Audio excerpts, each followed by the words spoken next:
the Honorable Prime Minister, and then we'll call Sharad Rao ji. आदरणीय सभापति जी, आज इस सदन की शोभा बढ़ाने वाले, सदन में जीवंतता लाने वाले और सदन के माध्यम से जनसेवा में रत ऐसे चार हमारे साथी, उनका कार्यकाल पूर्ण होने के कारण नए कार्य की ओर कदम रख रहे हैं। श्रीमान गुलाम नबी आज़ाद जी, श्रीमान शमशेर सिंह जी, मीर मोहम्मद फैयाज जी, नाजिर अहमद जी,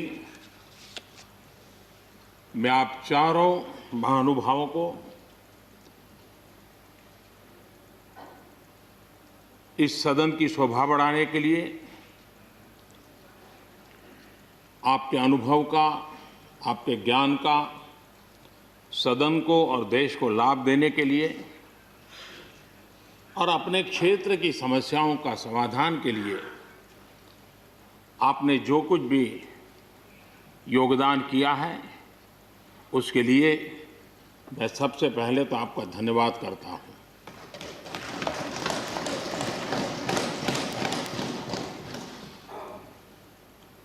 मीर मोहम्मद जी और नाजिर अहमद जी, ये दोनों ऐसे साथी, सदन में शायद उनकी तरफ बहुत कम लोगों का ध्यान गया होगा, लेकिन कोई भी सत्र ऐसा नहीं होगा कि जिनके साथ मुझे मेरी चैम्बर में बैठ कर के अलग अलग विषयों पर सुनने का, समझने का मौका न मिला। इवन कश्मीर की भी बारीकियां जब उनके साथ बैठता था, कभी कभी तो वो परिवार के साथ भी आते थे, इतने अनेक पहलू मेरे सामने रखते थे, वो मेरे लिए भी बड़ा एनलाइटनिंग रहता था। तो मैं हमारे इन दोनों साथियों का, जो मेरे साथ व्यक्तिगत रूप से नाता रहा और जो जानकारियां मुझे वो मिलती थी, मैं उसके लिए उनका हृदय से आभार भी व्यक्त करता हूं। और मुझे विश्वास है कि उनका कमिटमेंट और उनकी क्षमता, ये दोनों देश के लिए और विशेष करके जम्मू कश्मीर के लिए काम आएगी। देश की एकता, देश के सुख शांति वैभव को बढ़ाने में काम आएगी, जब मुझे पूरा विश्वास है। हमारे एक साथी शमशेर सिंह जी, अब तो याद भी नहीं रहा कितने सालों से मैं उनके साथ काम करता रहा हूं, क्योंकि मैं संगठन की दुनिया में का इंसान रहा, इसी क्षेत्र में मैं काम करता था। कई वर्षों तक जम्मू कश्मीर में भी काम करने का मौका मिला। तो मेरे एक साथी कार्यकर्ता के रूप में कभी एक स्कूटर पर ट्रैवल करने का मौका मिलता था। बहुत छोटी आयु में जो इमरजेंसी में जेल में गए, उसमें शमशेर सिंह जी थे।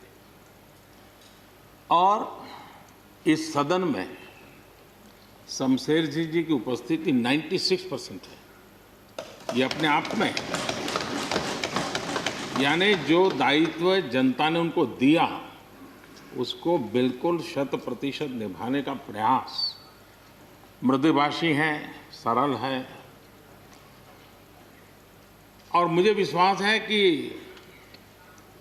जम्मू कश्मीर से रिटायर्ड होने वाले चारे आदरणीय सदस्यों के लिए उनके जीवन का यह कार्यकाल सबसे उत्तम कार्यकाल है, क्योंकि इतिहास ने एक नई करवट बदली है और जिसके वो साक्षी बने हैं, सहयात्री बने हैं।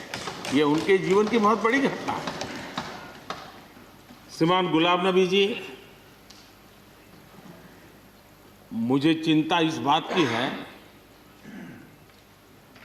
कि गुलाम नबी जी के बाद इस पद को जो संभालेंगे, उनको गुलाम नबी जी से मैच करने में बहुत दिक्कत पड़ेगी।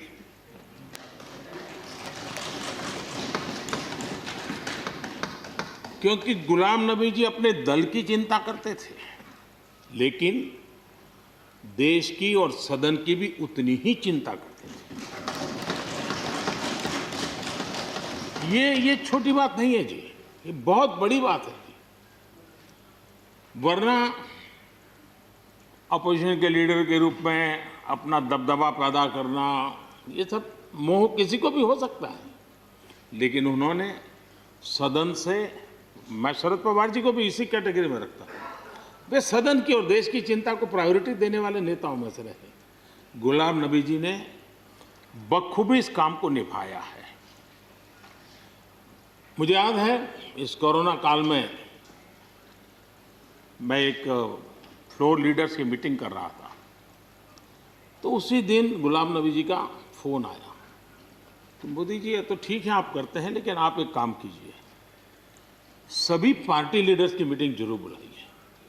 मुझे अच्छा लगा कि उन्होंने पार्टी लीडर्स के साथ, सभी पार्टी अध्यक्षों के साथ बैठने का मुझे सुझाव दिया, और मैंने उस मीटिंग को किया भी। वो गुलाम नबी जी के सुझाव पर किया था। और मुझे ये कहने में, यानी इस प्रकार का संपर्क, और उसका मूल कारण है कि उनको दोनों तरफ का अनुभव रहा है, सत्ता दल का भी और विपक्ष का। 28 साल कार्यकाल, ये अपने आप में बहुत बड़ी बात होती है जी। बहुत साल पहले की बात है, शायद अटल जी की सरकार होगी, मुझे याद नहीं रहा। मैं यहाँ सदन में किसी काम से आया था, मैं तो तब राजनीति में नहीं था, ये इलेक्टोरल पॉलिटिक्स में नहीं था, मैं संगठन का काम करता था। तो मैं और गुलाम नबी जी ऐसे ही लॉबी में गप्पे मार रहे थे। अब जैसा पत्रकारों का स्वभाव रहता है, बराबर नज़र लगाए बैठे थे कि ये दोनों का मेल कैसे हो सकता है। हम हंसी खुशी से बातें कर रहे थे, तो हम जैसे ही निकले तो पत्रकारों ने घेर लिया। गुलाम नबी जी ने बहुत बढ़िया जवाब दिया था। वो जवाब हम लोगों के लिए बहुत काम आने वाला है। उन्होंने कहा, भाई देखिए, आप लोग हमको अखबारों में या टीवी माध्यमों में या पब्लिक मीटिंग में लड़ते झगड़ के देखते हो, लेकिन सचमुच में इस छत के नीचे हम जैसे एक परिवार का वातावरण कहीं नहीं होता है। इतनी हमारी आत्महत्या होती है, इतने सुख दुख होते हैं। ये जो स्पिरिट है, वो स्पिरिट अपने आप में बहुत बड़ी बात होती है। गुलाम नबी जी का एक शौक शायद बहुत कम लोगों को पता होगा, और कभी उनके साथ बैठोगे तो बताएंगे। हम सरकारी बंगलों में रहते हैं, तो बंगले की दीवारें, अपना सोफा सेट, उसी के आसपास हमारा दिमाग रहता है। लेकिन गुलाम नबी जी ने उस बंगले में जो बगीचा बनाया है, यानी एक प्रकार से कश्मीर की घाटी की याद दिला दे, ऐसा बगीचा बनाया है। और इसका उनको गर्व भी है। वो समय देते हैं, नई नई चीज़ें जोड़ते हैं, और हर बार जब कंपटीशन होती है तो उनका बंगला नंबर 1 ले आता है। यानी अपने सरकारी जगह को भी कितने प्यार से संभालना, यानी बिल्कुल मन से उन्होंने इसको संभाला है। जब आप मुख्यमंत्री थे, मैं भी एक राज्य का मुख्यमंत्री के नाते काम करता था, हमारी बहुत गहरी निकटता रही उस कालखंड में। शायद ही कोई ऐसी घटना मिल सकती है कि जबकि हम दोनों के बीच में कोई संपर्क सेतु न रहा हो। एक बार गुजरात के यात्री, क्योंकि जम्मू कश्मीर में जाने वाले टूरिस्ट में गुजरात बहुत बड़ा नंबर रहता है, और टेररिस्टों ने पर हमला कर दिया। करीब 8 लोग शायद मारे गए। सबसे पहले गुलाम नबी जी का मुझे फोन आया।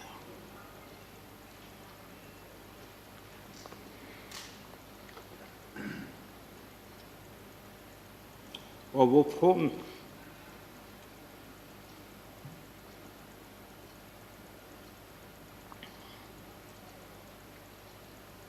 सिर्फ सूचना देने का नहीं था,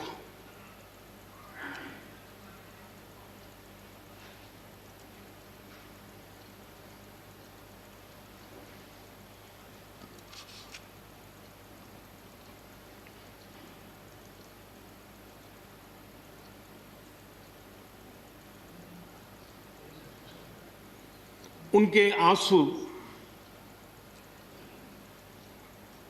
रुक नहीं रहे थे। फोन पे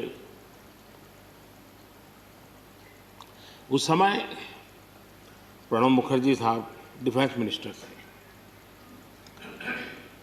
मैंने उनको फ़ोन किया, मैंने कहा साहब अगर फोर्स का हवाई जहाज़ मिल जाए डेड बॉडी को लाने के लिए।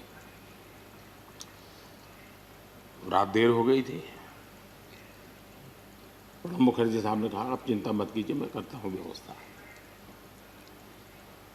लेकिन रात में फिर गुलाम नबी जी का फोन आया। वे एयरपोर्ट थे।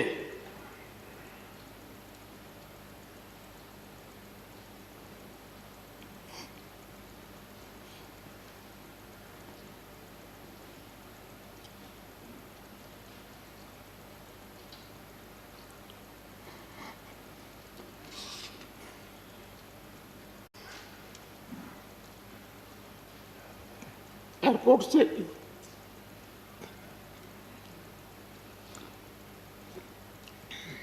उन्होंने मुझे फोन किया और जैसे अपने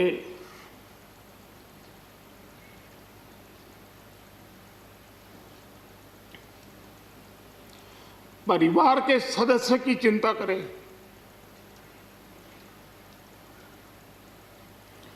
वैसी चिंता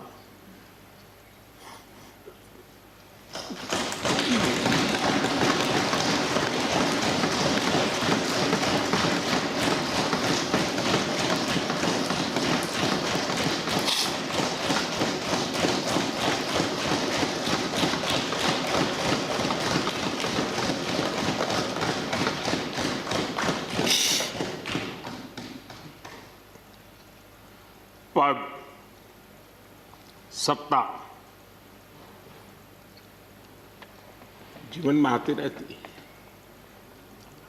लेकिन उसे कैसे पचाना,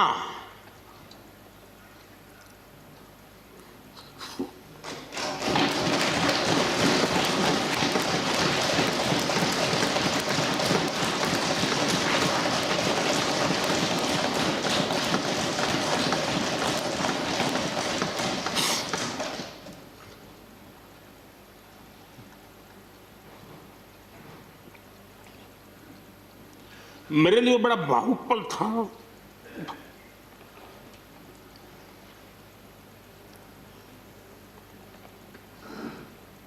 दूसरे दिन सुबह फोन आया कि मोदी जी सब लोग पहुंच गए।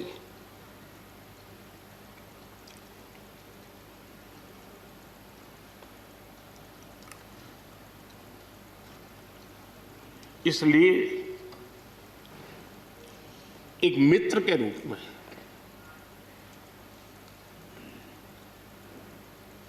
गुलाम नबी जी को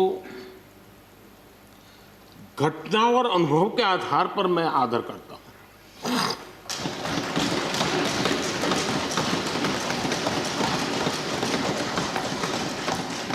और मुझे पूरा विश्वास है कि उनकी सौम्यता, उनकी नम्रता, इस देश के लिए कुछ कर गुजरने की उनकी कामना, वो कभी उनको चैन से बैठने नहीं देगी।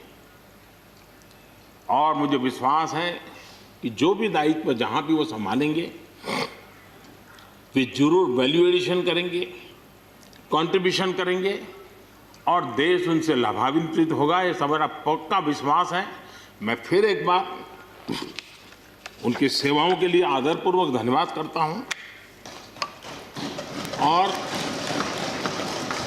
व्यक्तिगत रूप से भी मेरा उनसे आग्रह रहेगा कि मन से मत मानो कि अब आप इस सदन में नहीं हो। आप के लिए मेरे द्वार हमेशा खुले, इन चारों माननीय सदस्यों के लिए खुले हैं।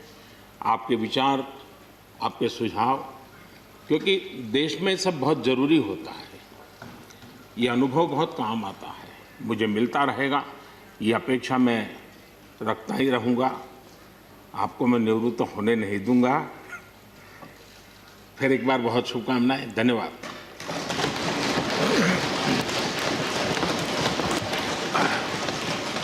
धन्यवाद प्रधानमंत्री जी। श्री शरद पवार जी।